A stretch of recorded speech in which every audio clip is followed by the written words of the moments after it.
Lepo pozdravljeni v novi kroniki tedna. V domu Viharnik v Kranjski Gori so odprli demenci prijazno točko. Demenci prijazna točka je namenjena osebam z demenco, zlasti tistim v zgodnji fazi bolezni, ki so še samostojni in aktivni, pa tudi njihovim svojcem in drugim. Na demenci prijazni točki lahko osebe z demenco dobijo pomoč in informacije, saj se pogosto izgubijo, ne najdejo poti domov ali ne prepoznajo okolice, v kateri se znajdejo. Veliko čast nam je, da je tudi pri nas odprta demenci prijazna točka, kar je najbolj točka v Sloveniji. Včeraj mimogrede so jo odprli v Lendavi, to se pravi čisto na drugem koncu. Je pa to dejansko točka, ki uresničuje program in sicer, da živeti življenje ljudi z demenco v demenci prijaznem okolju. Namen je, da se ozavešča ljudi, da se ohrani dostojanstvo ljudem, ki demenco imajo, ter pa seveda, da se jih aktivno vključuje v življenje v lokalni skupnosti. Če pogledava malce statistiko, s koliko demence se srečujete tole v domu? V domu je demenca kar nekaj. Mi imamo zato posebne temu namenjene skupine. Lahko vam pa povem, da v slovenskem prostoru je trenutno 1,55% registriranih oseb z demenco, kar pomeni približno 32 000. Od tega je več žensk kot moških, razmerje je približno 2:1.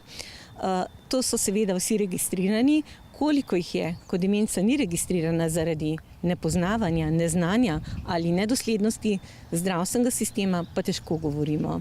Zanimivo je tudi to, da se bomo mogli vprašati, da populacije starejše je 18% in še nekaj več, nad 65 seveda, in ljudi, ki živijo sami, takih je pa čez 34%. Kar kliče po določenih programih, po določenih spodbudi strani lokalnega okolja, po politiki občin in seveda tudi ne nazadnje nas inštitucij, da promoviramo in skrbimo za pozitivno naravnanost v primeru staranja oziroma bolezni, ki lahko starost spremljajo. Dejali ste, politika občin je pomembna, kako vi sodelujete s kranjskogorsko občino? S kranjskogorsko občino zelo dobro sodelujemo. Lahko rečemo, da ena takih bistvenih stvari je ta, da mi sprejemamo prioritetno stanovalce oziroma krajane občine Kranjska Gora. To se pravi, poskrbimo najprej za svoje lokalno okolje, sodelujemo pri raznih prireditvah. Zbrane je ob odprtju pozdravil tudi kranjskogorski podžupan Bogdan Janša.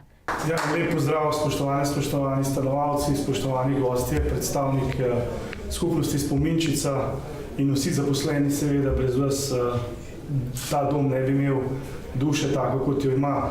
V kulturnem programu so nastopili člani in članice folklorne skupine iz Lesc.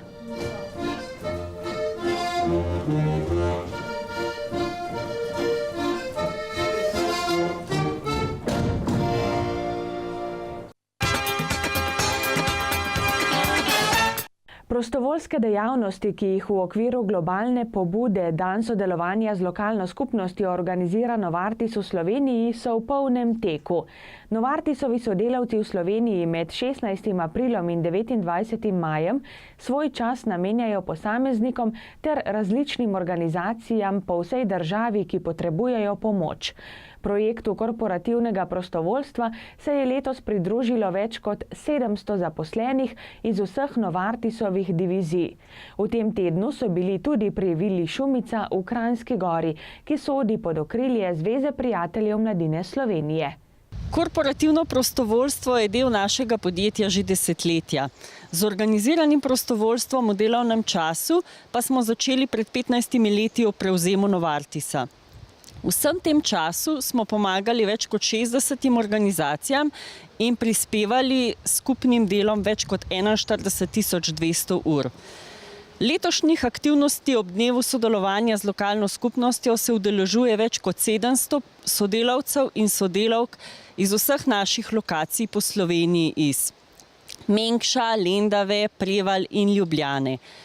Aktivnosti je več kot 25 in potekajo po celi Sloveniji.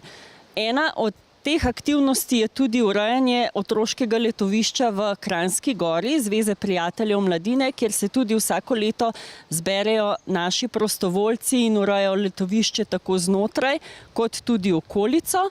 Poleg tega pa, tako kot sem že omenila, naši prostovoljci darujejo tudi kri, sodelujejo z otroki s posebnimi potrebami, se družijo starostniki v domovih za ostarele ali jih odpeljamo na izlet. Za azilantke smo odpeljali v Arboretum Volčji Potok. Prejšnji teden smo uredili tudi počitniški dom v Pacugu, ki tudi sodi pod okrilje Zveze prijateljev mladine. Pripravili smo ga tako kot tudi tega danes v Kranjski Gori, da bojo otroci lahko uživali na brezskrbnih počitnicah. V Vili Šumica so prostovoljcev vedno veseli. Najlepša hvala v imenu kolektiva Zveze prijateljev mladine Ljubljana Moste Polje, v imenu kolektiva počitniškega doma Vila Šumica. Najlepša hvala Nova Artis, ki nam vrsto let priskočite na pomoč za vsa opravila, ki bi jih sicer mi izvajali celo leto.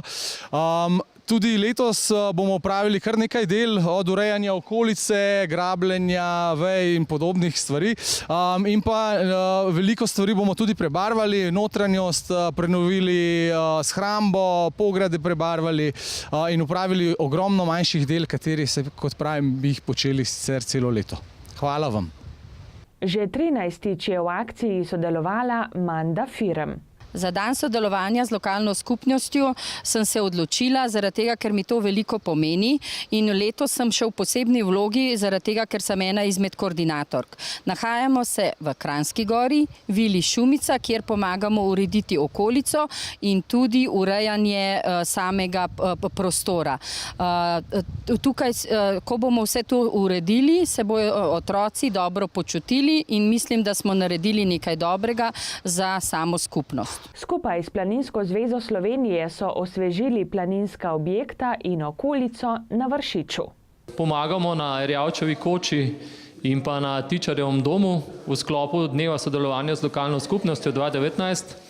Jaz moram reči, da sem vesel, da smo letos dodali tudi to aktivnost, kjer pomagamo Planinski zvezi. V podjetju nas je namreč kar nekaj navdušenih planincev in na ta način tudi lahko skozi našo, bom rekel, ljubiteljsko, skozi naš hobi naredimo nekaj dobrega v dnevu sodelovanja z lokalno skupnostjo. Upam, da bomo čim več naredili, da bomo z veseljem prišli pogledati polet, da bojo Planinsko društvo Jesenice in skrbniki zadovoljni in da bomo mi konec koncev tudi od tega imeli eno dobro občutje, dober občutek potem, ko bomo pač danes tlele postorili, kar smo se pač zmenili s Planinskim društvom Jesenice. V Kranjski Gori se po velikonočnih praznikih že pripravljajo na 4. mednarodni kulinarični festival. Organizatorji, hotelska družba Hit Alpineja, so zelo zadovoljni številom prijavljenih tekmovalcev, ki bodo tekmovali v 4 kategorijah. Priprava nacionalne jedi na sodoben način, priprava jedi moderna kuhinja, artistika in slaščičarstvo. Zelo se ga veselimo, že 4. po vrsti, s tem, da ga v letošnjem letu še nadgrajujemo. Na sam festival prihaja kulinarični vodnik Golin Melo, ki je lani prvič prišel v Slovenijo, je edini tak vodnik v Sloveniji in bo spremljal budno, kaj delamo, kako delamo v sami destinaciji. Poleg tega bo prisotna tudi Turistično-gostinska zbornica Slovenije, Društvo kuharjev in slaščičarjev, vsi mi in izredno pomembno večina lokalnih ponudnikov iz sveta gastronomije.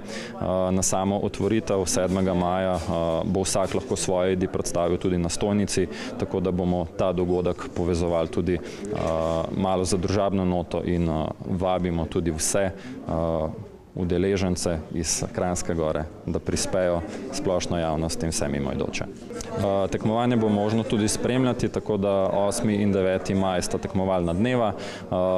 Tisti najbolj, bi rekel, nadobudni oziroma tisti, ki želijo izvesti malo več, so lepo vabljeni sem v ovalno dvorano, kjer si bodo lahko tekmovanje tudi v živo ogledali. Samo tekmovanje bomo spremljali tudi z komentarji, tako da se bo možno tudi marsikaj naučiti. 4. mednarodni kulinarični festival Kranjska Gora se bo začel z otvoritvijo v torek 7. maja ob 18. uri. Na otvoritvi bodo tudi letos sodelovali gostinski ponudniki iz Kranjske Gore, ki bodo poskrbeli za prisrčen sprejem udeležencev in tudi predstavitev destinacije. Tekmovalni del bo v hotelu Ramada Resort Kranjska Gora potekal 8. in 9. maja od 7. do 19. ure. Tekmovanje bo možno tudi spremljati, tako da 8. in 9. maj sta tekmovalna dneva. Tisti najbolj, bi rekel, nadobudni oziroma tisti, ki želijo izvesti malo več, so lepo vabljeni sem v ovalno dvorano, kjer si bodo lahko tekmovanje tudi v živo ogledali. Samo tekmovanje bomo spremljali tudi z komentarji, tako da se bo možno tudi marsikaj naučiti. Z krajem sodelujemo seveda samim turizmom, z občino, z lokalnimi ponudniki, gostilnami, restauracijami, drugimi ponudniki, tako da ne samo na teh stojnicah, kot je bilo uvodoma povedano, ampak bodo vsi lepo tudi vabljeni na sama tekmovanja, da si ogledajo, navzamejo kakšnih dobrih praks, konec koncev tudi oni prispevajo k našemu tekmovanju in nas tudi oni kaj naučijo. Članice skupine Eko Rutaršce se s svojo aktivnostjo trudijo urediti in obvarovati okolje v občini Kranjska Gora, še posebej v gozdu Martuljku. V aprilu ob dnevu zemlje so predstavile svojo dejavnost na stojnici pred trgovino v Jezercih, kjer so brezplačno delile ekološke nosilne vrečke in vrečke za sadje ter zelenjavo za večkratno uporabo. Ker se je nekoč prebivalkam gozda Martuljka reklo Rutaršce, so si tudi one nadele prav tako ime. V skrbi za čisto okolje pa so dodale še eko. Danes imamo tukaj v Rutah stojnico, kjer delimo brezplačno cekarje iz blaga in pa vrečke za sadje in zelenjavo, ki so zašite iz starih zaves. Kdo smo sploh Eko Rutaršce? Da se na kratko predstavim. To smo gospe z Martuljka, ko obiskujemo tudi te izobraževanje zdravje, ko potekajo v okviru Ljudske univerze, in preko tega smo se potem odločile tudi za 2 projekta. Razmišljali smo o tem, da ni potrebno, da vsak dan za v trgovino potrebujemo neko nosilno plastično vrečko, ampak je bolj primerno, da za to uporabimo recimo en cekar iz blaga. Naše sporočilo je, da brez plastike se da s cekarjem iz blaga. Se pravi, namen današnjega dne je pač promocija teh vrečk in pa čim manj uporabe plastike tudi v naravi. Vse skozi poslušamo, koliko plastike je, kako počasi se razgrajuje, mi pa smo prišle iz besed k dejanjem, to se pravi, smo se stvari lotile konkretno, in sicer v okviru študijskega krožka Jesenice, pri Ljudski univerzi Jesenice, z naslovom Skrbi za zdravje in čisto naravo v Zgornjesavski dolini. Eko Rutaršce so dokaz, da se tudi z malimi koraki da veliko narediti. Le začeti je treba. Drage gledalke in gledalci, zdaj pa prelistajmo še koledar prireditev. Bralni klub z Benjaminom Gracerjem bo jutri ob 17. v knjižnici v Kranjski Gori. Pred nami so tudi kresovanja. V torek ob 19. se bo začelo na travniku pri hiški športnega društva Varpa Gozd Martuljek. V Kranjski Gori bo ob 19. tradicionalno kresovanje na prostem z ansamblom Zgornjesavci. Nad Dovjem pri Stari Karavli pa kres prižgejo ob 22. Planinsko društvo Jesenice pripravlja kresovanje pri koči na Golici, ki se bo začelo v torek ob 20. Ski fest brez meja, na katerem bodo predstavili in pozdravili 3 alpske smučarke 3 sosednjih držav, bo v sredo 1. maja v kraju Vrata Megvarje v Avstriji. Tam bodo tudi Meta Hrovat, Katarina Trupe in Lara Delameja. Drage gledalke in gledalci, toliko smo pripravili za tokrat. Želim vam prijetne praznične dni, ki so pred nami, in nasvidenje do prihodnjič. Pa srečno!